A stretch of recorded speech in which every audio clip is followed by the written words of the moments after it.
everyone. In this video we are going to talk about the concept of power. Now to understand this, let us take an example.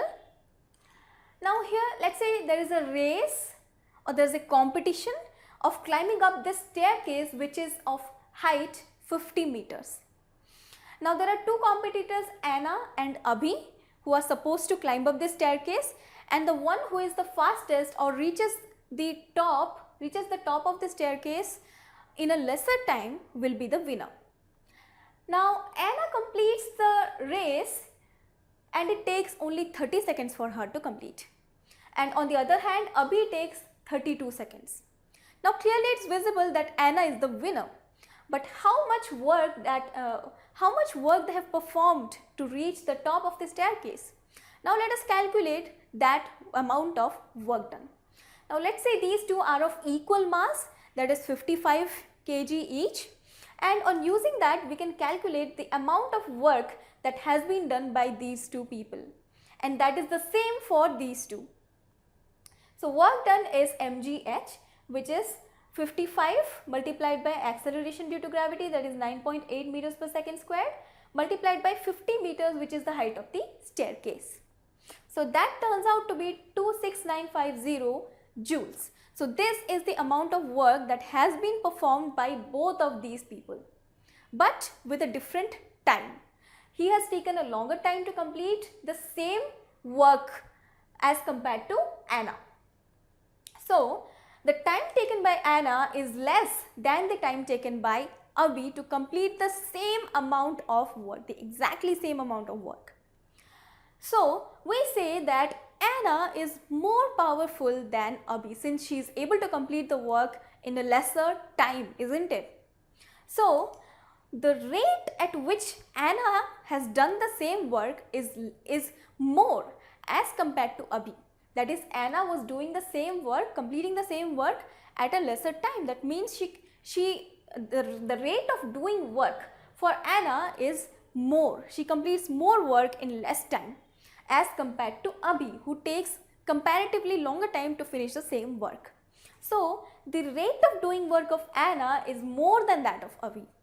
So these two statements are actually the same or similar.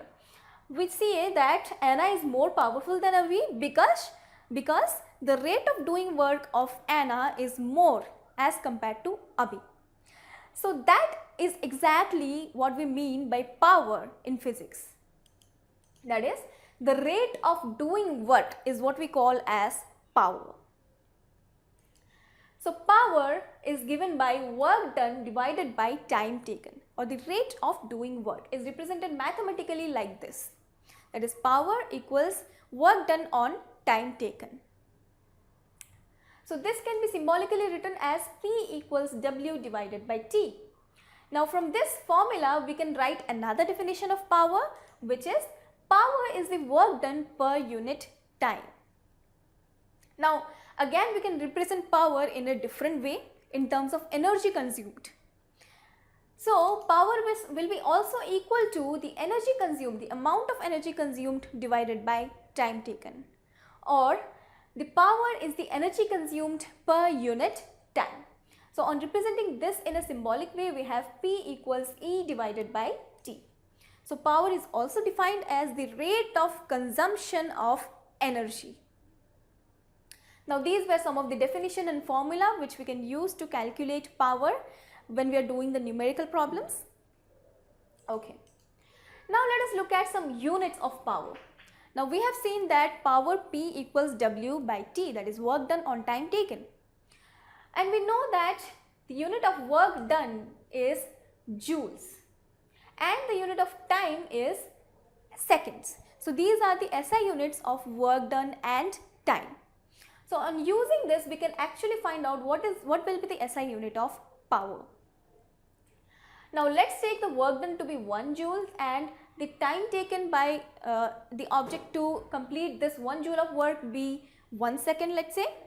So in that case what will happen is power will be equal to 1 joule divided by 1 second, and that turns out to be 1 joule second.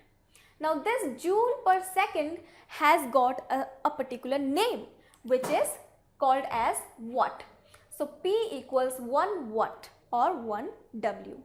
Now this unit comes from a name which is the name of a scientist. It is to honor a scientist whose name is James Watt. You might have heard his name, it's very popular. Okay, so the unit of power, the SI unit of power, we have found it out to be 1 watt, which equals 1 joules per second. So here we saw that the power of an object is said to be 1 watt if a work of 1 joule is done by an object in 1 second. So in that case, the power of the object will be 1 watt. So that's all about the SI unit of power. Now let us try to calculate the power of Anna and Abhi and try to compare the power. Now we saw that the work that has been done by both of them is this, that is 26950 joules, and the time that Anna has taken is 30 seconds and the time taken by Abhi is 32 seconds on the other hand. So the power of Anna will be using the formula W by T, that is work done on time taken. So on using this formula, we calculate the power of Anna P1 to be 26950 divided by 30, which equals 898.33 watts. So this is the power of Anna. Now similarly, we can calculate the power of Abhi, which is W by T again. So the work done will be the same. So power of Abhi P2 will be 26950 divided by 32, which is the 32 seconds, which is the time taken by Abhi to finish the work. So that turns out to be P2 equals 842.19 watt. So we clearly see that the power of Anna is greater as compared to the power of Abhi, which means P1 is greater than P2. Now we have put the power of these two people in terms of numerical values here by the help of physics. So here we have actually found out that the power of Anna is greater than that of Abhi. Now let us try to look at this picture. Now this picture is of an electric iron. Now this picture also indicates one more thing, that is 1000 watts, which is written on this handle over here. Now what does this actually mean? We have seen many electrical appliances with their power written on them. For example, this electric iron has a power of 1000 watts, let's say. Now this essentially means that this electrical appliance consumes 1000 watts of power. That is, it consumes an energy of 1000 joules in 1 second. So the power of an electrical appliance tells us the rate at which the electrical energy is actually consumed by that electrical appliance. So here it actually means that this electric iron consumes 1000 joules of energy in just 1 second. So that is what is meant by the wattage of any electrical appliance. Now let us look at some more units of power which are commonly in use.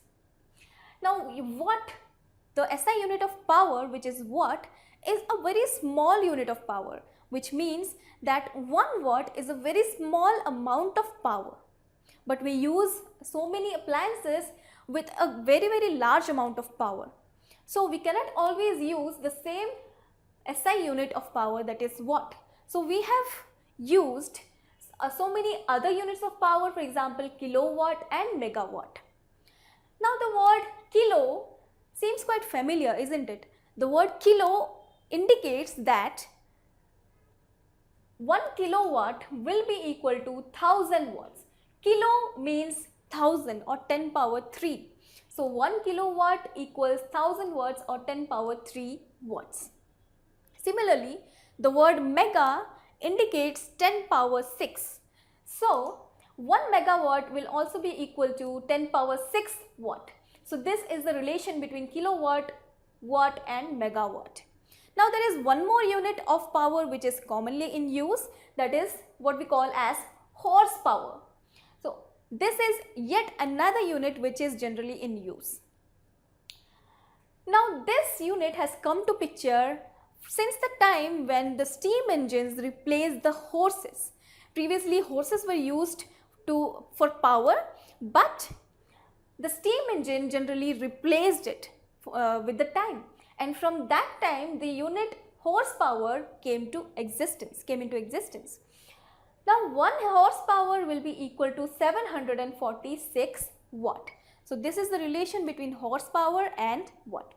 So these were the few more units except the SI unit of power, which are generally in use. And that's all about power in this chapter, and I hope this video was helpful to you. Thanks for watching. TutorialsPoint.com. Simply easy learning.